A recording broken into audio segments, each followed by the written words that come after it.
오늘은 읽은 본문의 말씀 사무엘상 17장 41절부터 49절까지 말씀을 중심으로 해서 물맷돌이 있습니까? 한번 우리 제목을 따라 해보실까요? 물맷돌이 있습니까?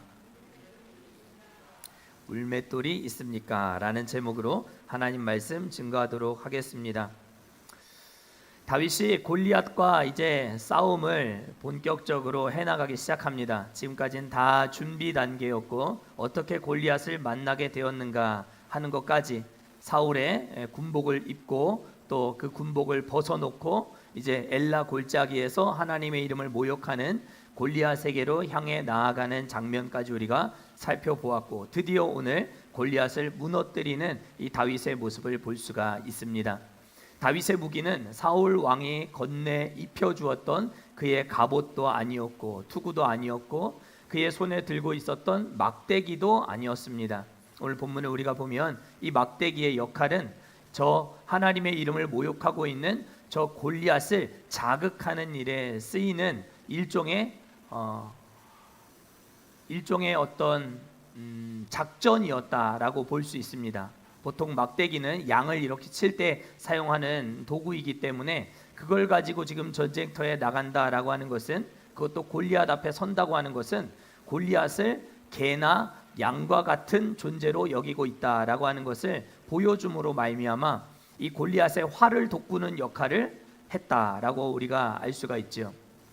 그러나 이 막대기도 아니었고 투구도 아니었지만 다윗에게는 믿는 구석이 따로 있었습니다. 그것은 바로 물매였습니다. 물매. 그의 손에 들린 진짜 무기, 그것은 바로 물매였습니다. 고대 전쟁에서 군대들끼리 싸울 때에 이 물매를 담당하고 있는 병사를 따로 세워서 물맷돌 병사라고 하는 역할을 맡겨주어서 전쟁에서 매우 중요한 역할을 감당하게 했다라고 하는 역사적인 자료들이 남아 있습니다. 그만큼 물맷돌의 파괴력은 우리가 생각하는 것 상상 그 이상의 놀라운 능력을 가지고 있었던 살생 도구였습니다. 손에서 던져진 돌멩이가 빠르면 얼마나 빠르게 날아가겠는가라는 생각을 할 수 있겠지만 그 돌멩이가 날아가는 최대 초속은 1초당 35m를 날아가는 정도의 빠르기로, 최대 빠르기가 그 정도가 된다 합니다. 우리가 잘 알고 있는 권총의 총알이 어느 정도 빠르게 날아가는가? 초속 300m에서 400m 정도 날아갑니다. 그러니까 그거에 비해서는 현저하게 떨어지지만 사람의 손으로 던져서 돌멩이를 날린다 했을 때 권총의 10분의 1 속도로 이 물맷돌을 던질 수 있었다라고 하는 것은 전쟁의 승패를 좌우할 수 있을 정도로 아주 중요한 역할을 하던 사람들이 물맷돌을 담당하는 병사였겠구나라는 생각을 우리가 금방 할 수 있지요. 다윗은 이처럼 비밀 살상병기인 물매를 잘 다룰 줄 아는 남다른 특기를 가지고 있었습니다. 그래서 다윗은 골리앗과의 전투를 앞두고 사울 왕의 부름을 받고 그의 앞에 나아가서 출사표를 던질 때에도 다음과 같이 말했지요. 내가 왜 골리앗을 이길 수밖에 없는가?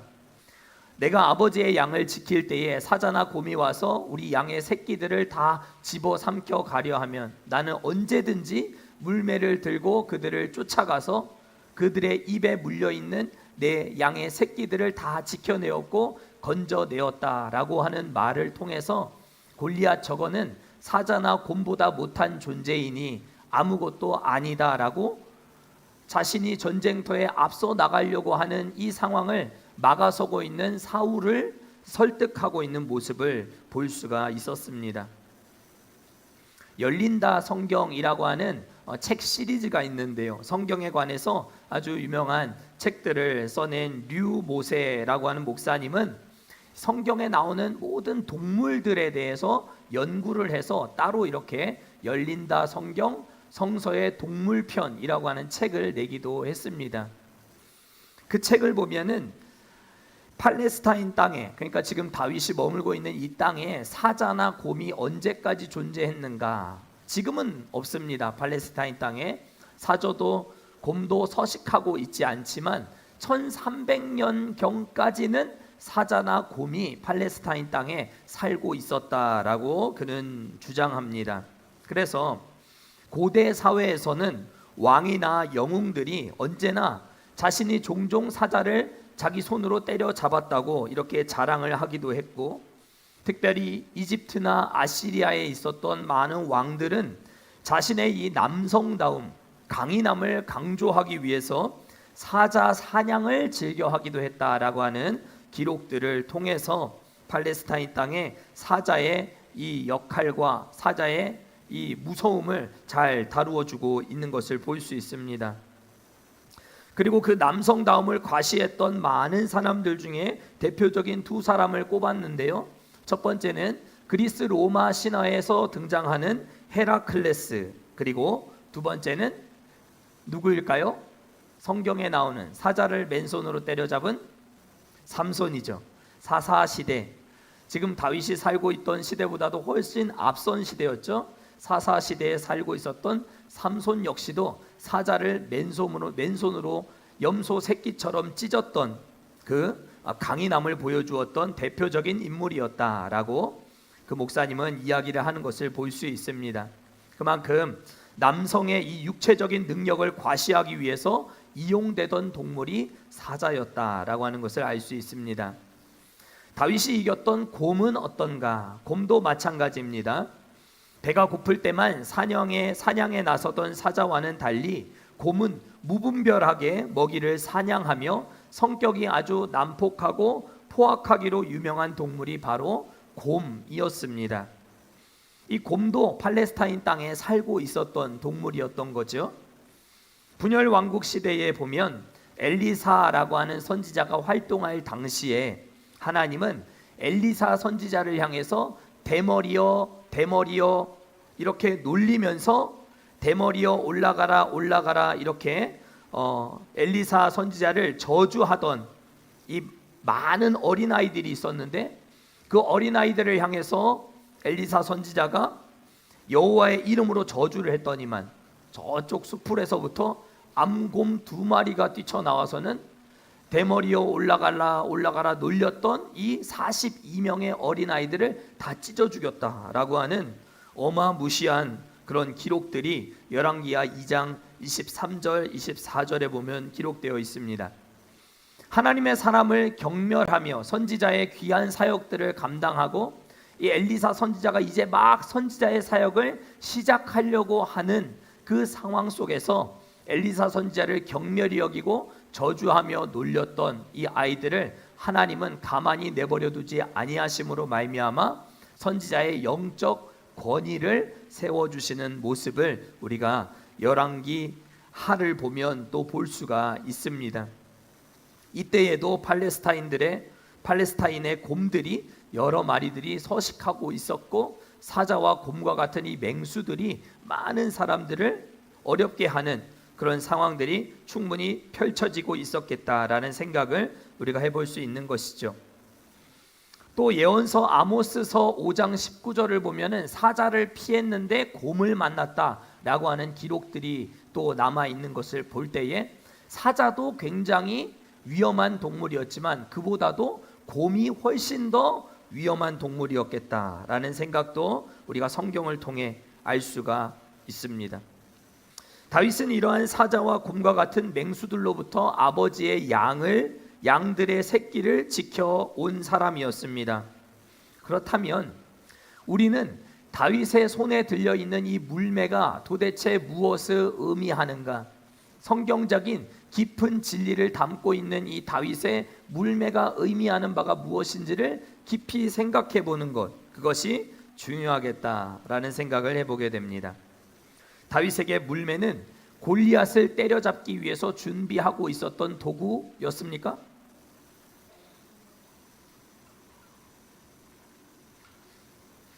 골리앗을 때려잡기 위해서 들고 있었던 도구는 아니었습니다. 언제나 자기가 지켜야 할 양들을 위해 사자와 곰들을 상대할 때 사용하던 도구가 바로 물매였습니다. 사자와 곰을 때려 잡았듯이 골리앗도 사자와 곰 한 마리처럼 상대했을 뿐임을 우리는 본문을 통해 알게 되는 것입니다. 그러므로 다윗의 물매는 바로 그가 가지고 있었던 경건의 능력이라고 말할 수 있겠습니다. 무슨 능력이요? 경건의 능력. 그것이 바로 다윗의 물매였다는 것입니다. 골리앗은 사자와 곰을 다 상대하다가 그냥 어느 순간에 딱 등장했던 한 거인일 뿐인 것이죠. 골리앗을 이겼다는 것이 중요한 것이 아니라 일상의 삶 가운데 사자와 곰을 물리치고 있었던 그 자기 양을 지키는 일에 사용하였던 도구 물매가 결정적인 순간에 골리앗을 이기는 무기가 될 수 있었다는 것.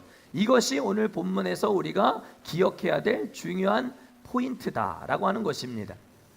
일상의 삶 가운데 준비되어 있는 물매, 그것이 여러분들 손에도 들려 있어야 할 줄 믿습니다. 아멘 있습니까? 다윗은 골리앗을 상대하기 위해서 엘라 골짜기로 향해 들어갑니다. 우리 지난주에 살펴보았지만 시냇가에서 많은 돌멩이들이 있었지만 그 가운데서도 특별히 매끄럽고 부드러운 돌멩이 5개를 선발하고 골라서 자기 제구에 넣었다라고 기록하고 있습니다. 하나님, 저 할례 받지 않은 블레셋 장수 골리앗을 쓰러뜨릴 수 있게 해주십시오 라고 기도하면서 5개의 돌을 하나하나 아주 신중하게 골랐겠다라는 생각을 우리가 해볼 수 있겠지요. 아무 돌멩이나 선택하지 않았습니다. 매끄러운 돌멩이를 챙겼기 때문에 돌멩이 하나하나 선발해가는 과정 속에서 그는 기도하면서 돌멩이들을 분명히 챙겼을 것입니다.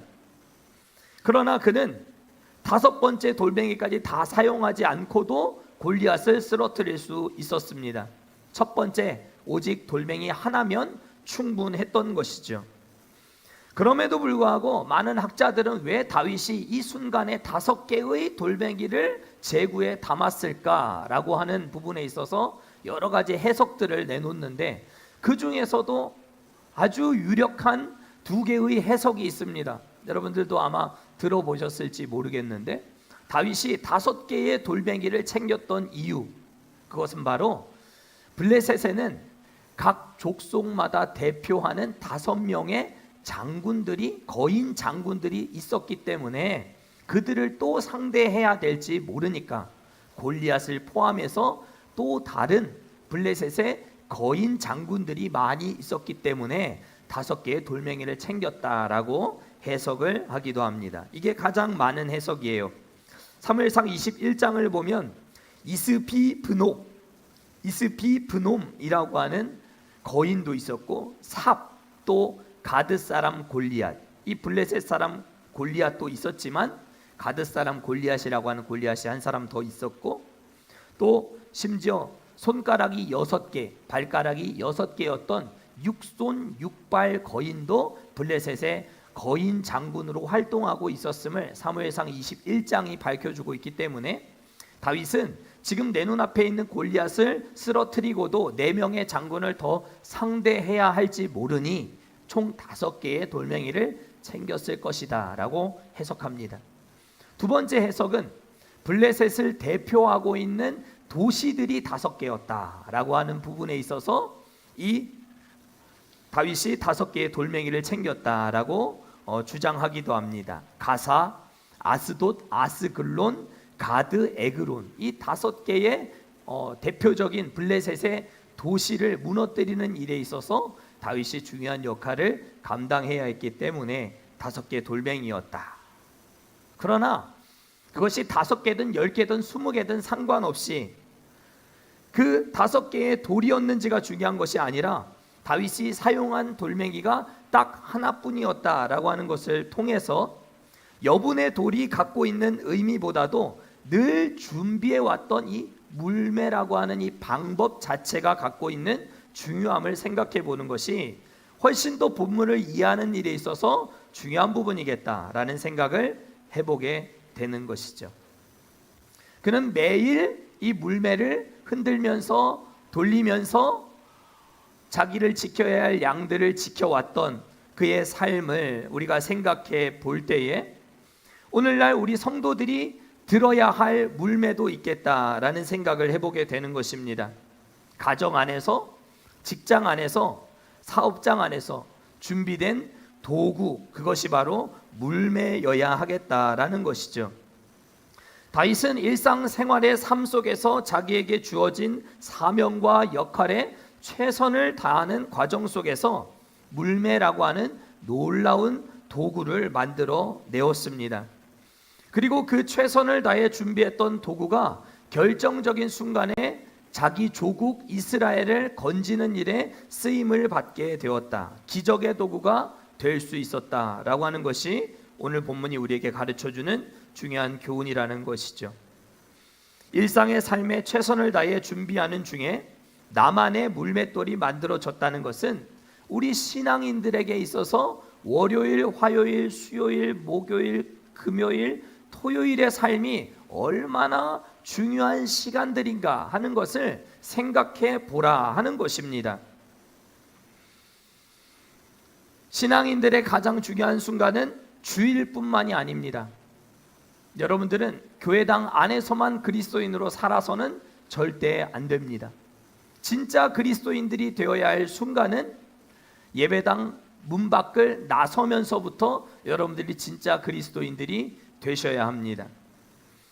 교회 안에 있을 때만 그리스도인이 되는 것이 아니라 목장 모임을 하고 있을 때, 예배를 드리고 있을 때만 내가 깨어있는 신앙인으로 거룩한 척하고 앉아있는 그런 성도가 될 것이 아니라 진짜 우리의 가정 속에서, 직장 안에서, 사업장 속에 들어가서 내가 진짜 그리스도인으로 살아가는 것, 그 모든 삶의 과정이 축적되면 어느샌가 여러분들의 손에는 경건의 능력으로 말미암아 만들어진 기적의 도구 물매가 생긴다는 것, 그것을 오늘 본문이 우리에게 말하고 있다는 것입니다. 골리앗을 무너뜨리는 것도 중요한 일입니다.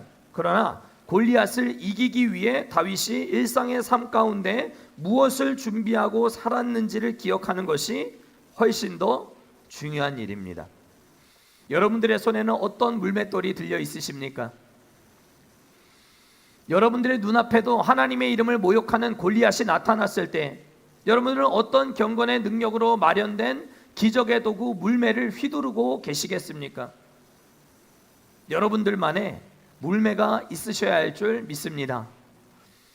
미국에서 목회하는 빌 하이벨스라고 하는 목사님이 쓰신 아무도 보는 이 없을 때 당신은 누구인가? 제목이 이렇습니다. 아무도 보는 이 없을 때 당신은 누구인가? 그러니까 혼자 있을 때 너는 진짜 그리스도인으로 살고 있느냐라고 하는 주제로 아주 유익한 책을 이 빌 하이벨스 목사님이 쓰셨는데요. 책에서 강조되고 있는 내용은 여러 가지가 있지만 우리가 신전의식을 회복해야 한다. 무슨 의식? 신전의식. 신전의식은 다른 말로 하면 라틴어로 코람데오입니다. 코람데오. 데오는 하나님, 코람은 앞에서. 하나님 앞에서 우리의 삶이 어떻게 되어야 하는가? 누가 내 삶을 지켜보고 있지 않은 순간에도 나는 상대를 비난하거나 험담하거나 또 혹은 그리스도인답지 못한 삶을 살고 있지는 않은가? 우리의 삶을 돌아보는 것, 언제나 하나님 앞에서 살아가는 것의 중요함을 이 아무도 보는 이 없을 때 당신은 누구인가? 라고 하는 책이 강조해서 말하고 있다는 것이죠. 요셉이라고 하는 청년을 여러분들 다 기억하실 것입니다. 그는 애굽의 국방장관이었던 보디발의 아내에게 유혹을 받게 되죠. 나와 함께 내 방에 들어가서 동침하자, 나와 함께 뜨거운 밤을 보내자, 이렇게 유혹을 받았을 때에 요셉의 나이가 그때 당시 17살에서 20살 사이였습니다. 아주 혈기왕성하고 건장한 청년이었습니다. 그런데 그런 청년이었던 요셉이 이 여인의 유혹 앞에서 신전의식을 가지고 있었음을 창세기 39장 9절에서 우리에게 보여주고 있습니다. 여러분들 이미 잘 아시는 말씀이에요. 이 집에는 나보다 큰 이가 없으며 주인이 아무것도 내게 금하지 아니하였어도 금한 것은 당신뿐이니 내가 어찌 이 큰 악을 행하여 주인께 죄를 지으리오. 이 큰 악을 행하여 주인께 죄를 지으리오. 이렇게 했었어야 문법상 맞는데, 그렇죠? 주인의 아내의 유혹을 받았으니까 주인의 아내와 동침을 하게 되면 주인에게 죄를 짓는 것 아니었겠습니까? 그런데 요셉은 그렇게 말하지 않습니다. 내가 어찌 큰 이 악을 행하여서 하나님께 득죄하리이까. 하나님 앞에서 죄를 짓는 일이다 라고 말했습니다. 그는 아무도 보는 이 없을 때에, 보디발의 아내가 많은 사람들 앞에서 요셉을 유혹했겠습니까? 알리바이를 만들어야 되는데 많은 사람들이 보는 데서 유혹하지 않았겠지요. 청년 요셉은 그 유혹을 뿌리치며 나는 지금 하나님 앞에서 살고 있다, 하나님의 눈앞에서 살고 있다라고 하는 것을 그는 이렇게 고백을 했다라고 하는 것입니다. 이것이 바로 코람데오 신전 의식을 가진 자의 삶이라고 말할 수 있습니다. 다윗도 마찬가지입니다. 아버지 이새는 막내 하카톤이라고 하는 하찮고 보잘것없는 막내 다윗이 어디에서 자기의 양을 치고 있는지 알지 못했습니다. 그러나 그렇게 아무도 주목해주지 않고 바라보지 않는 그때에도 다윗은 언제나 충성스럽게 물매를 가지고 사자와 곰을 상대하고 있었습니다. 때로는 상처 나는 날도 있고 사자에게 물어 뜯기는 날도 있고 살점이 뜯기는 날도 왜 없었겠습니까? 어려운 순간들 있었겠지만 그 모든 순간들 속에서 그는 물매를, 자기의 경건의 삶을 하나님 앞에서 실천하며 나가는 신전의식을 가지고 있었던 하나님의 사람이었다는 것입니다. 그래서 그는 자기 눈앞에 갑자기 나타난 골리앗을 물리칠 수 있었고, 요셉 역시도 자기 혼자서 어려운 삶을 살아오면서 애굽의 노예가 된, 그래서 보디발의 집에 가정 총무의 자리까지 어렵사리 올라오게 된 이 상황 속에서도 또 다른 자기 인생의 골리앗과 같은 이 보디발의 아내를, 그의 유혹을 물리칠 수 있었다라고 하는 것입니다. 저는 이것이 요셉의 물맷돌이었다고 생각합니다. 김영광의 물맷돌도 필요하고 강영수의 물맷돌도 필요하고 우리 문광복의 물맷돌도 필요한 줄 믿습니다. 우리 모두에게는 각자 나름의 물맷돌이 필요하다라는 것입니다. 성소를 지키는 제사장들이 해야 되는 여러 가지 일들이 있었지만 하루 안에서 꼭 해야 되는 일이 있었습니다.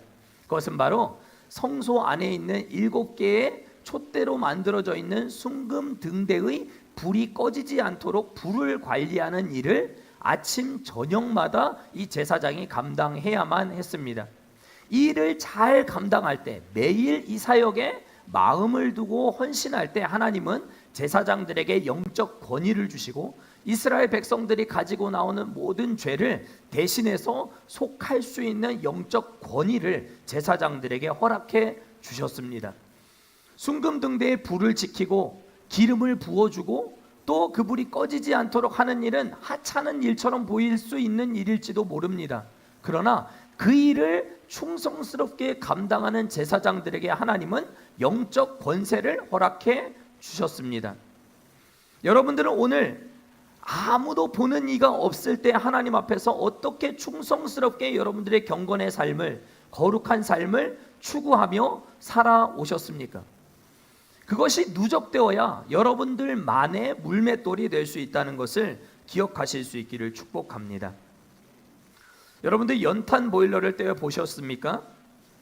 저는 지금으로부터 한 15년 전에 인천에, 지금도 이제 부모님 살고 계시는 그 집에 대학원 다니던 시절에 연탄 보일러를 뗀 적이 있었습니다. 15년 전이니까 그렇게 오래된 일이 아니죠. 연탄 불을 꺼트리면 굉장히 곤혹스러운 과정을 거쳐야 합니다. 번개탄에 또 불을 붙여야 되고 또 구멍을 잘 맞춰서 그 추운 날 또 한참을 이 연탄에 불이 옮겨 붙을 수 있도록, 그래서 연탄을 바꿔 끼는 이 정말 절묘한 타이밍을 잘 지키는 것이 이 연탄 보일러를 잘 운영해 나갈 수 있는 일이 된다는 것을 저는 그때 깨닫게 되었습니다. 그만큼 불 관리가 쉽지 않았다라고 하는 것이죠.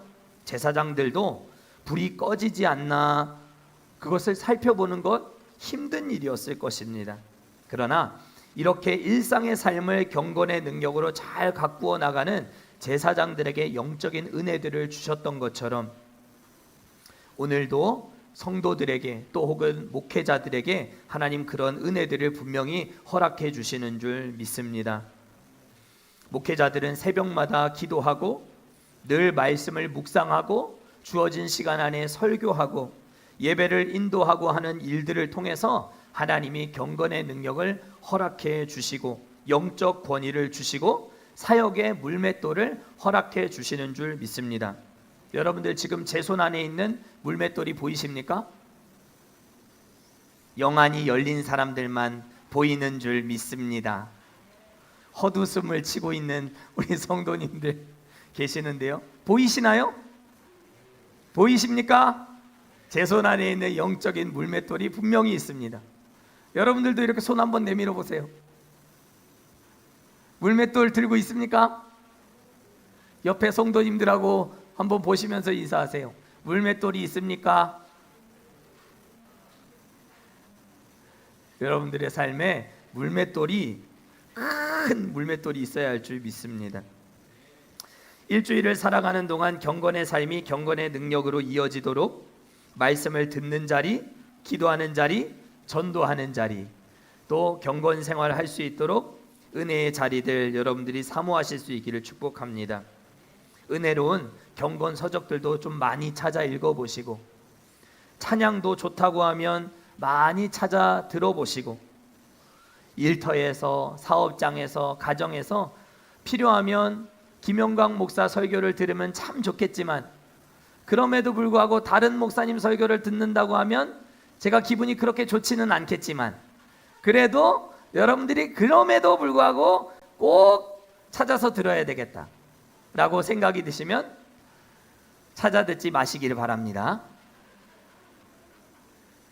필요하면 도움이 되는 설교 영상도 보고 하시면서 여러분들의 영성에 구멍이 나지 않도록 잘 관리하시는 것, 그것이 우리의 손에 물맷돌 드는 일인 줄 믿습니다. 이스라엘에는 용맹함이라고 하면 둘째가라면 서러울 사람도 있었습니다. 그의 이름이 누굴까요?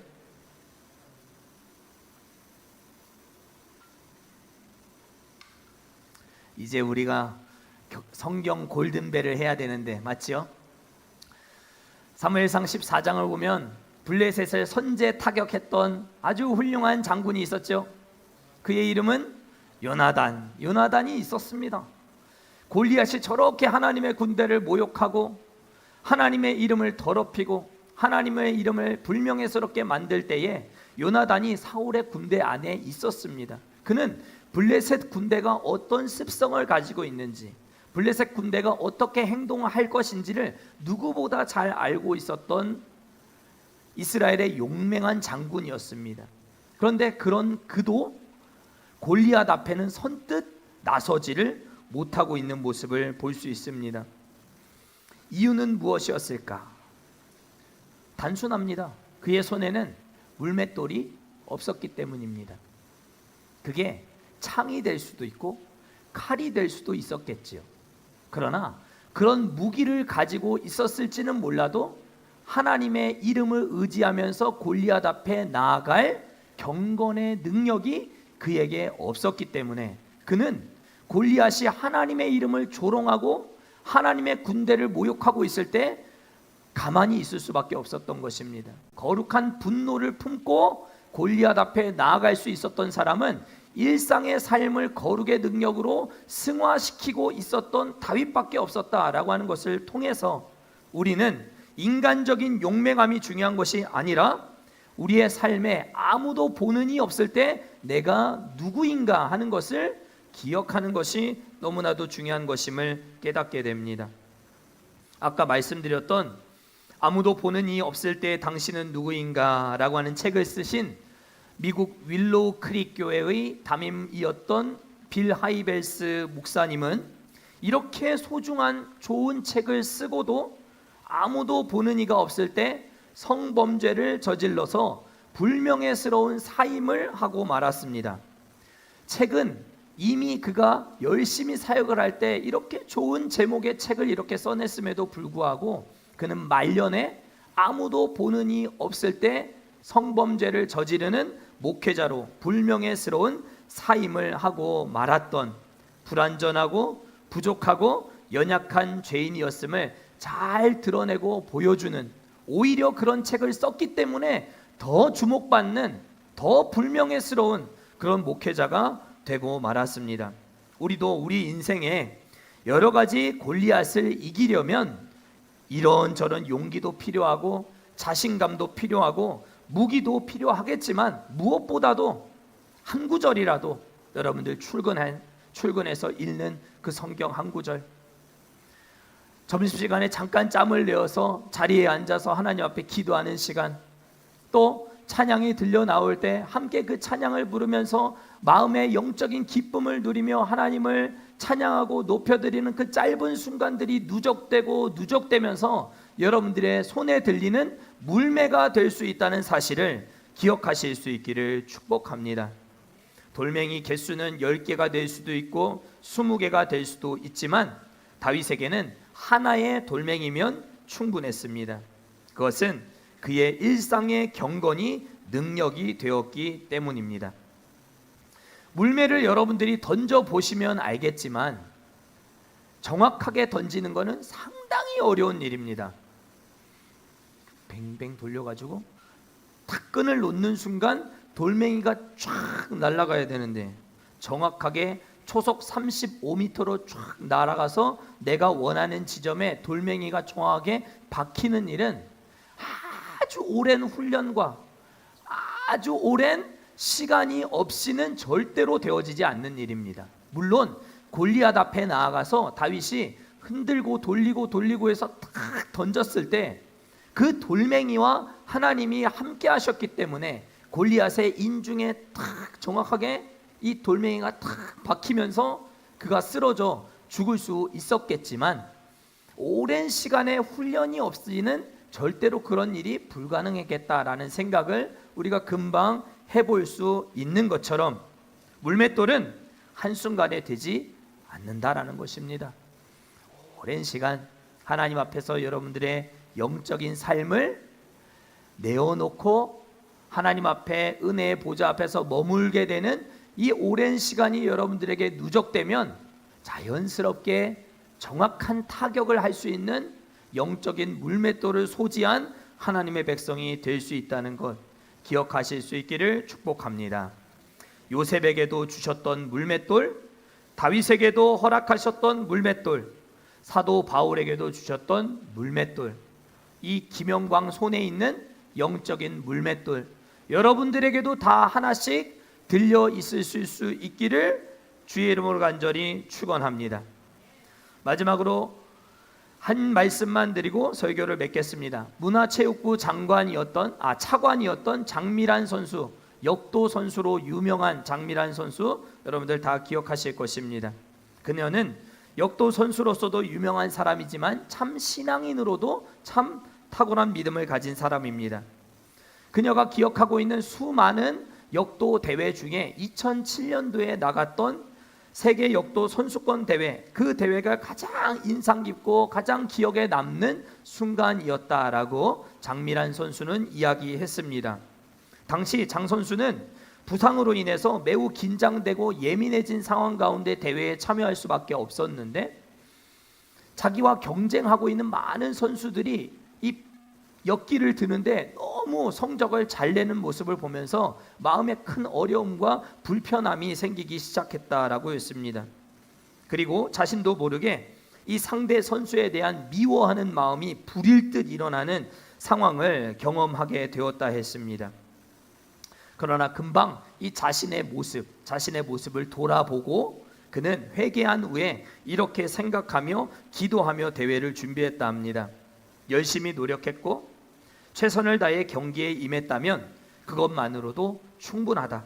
만약 상대 선수가 나보다 더 열심히 노력했다면 그 선수가 금메달을 따는 것이 당연하다. 나는 그저 경기장에서 해왔던 대로 최선을 다해 경기에 임하면 되겠다라고 하는 마음을 가지고 주어진 경기마다 최선을 다했고, 부상으로 인해서 여러 어려움, 핸디캡이 있었지만 그럼에도 불구하고 그는 끝내 역기를 들어 올림으로 말미암아 하나님을 향한 믿음으로 전 세계를 들어 올린 여인이라고 하는 정말 높은 찬사를 받게 되는 순간을 맞이하게 되었다라고 그녀는 고백했습니다. 운동선수에게 일상의 훈련이 결정적인 순간에 그들에게 물맷돌이 되어 역사하게 되듯이, 우리 여기 앉아있는 우리 꿈과 사랑의 모든 교회, 우리 모든 성도들의 삶에도 매일의 삶이 여러분들의 물맷돌로 채워질 수 있게 되기를, 그래서 예수 이름으로 늘 승리하는 우리 모든 하나님의 사람들 다 되실 수 있기를 주의 이름으로 간절히 축원합니다.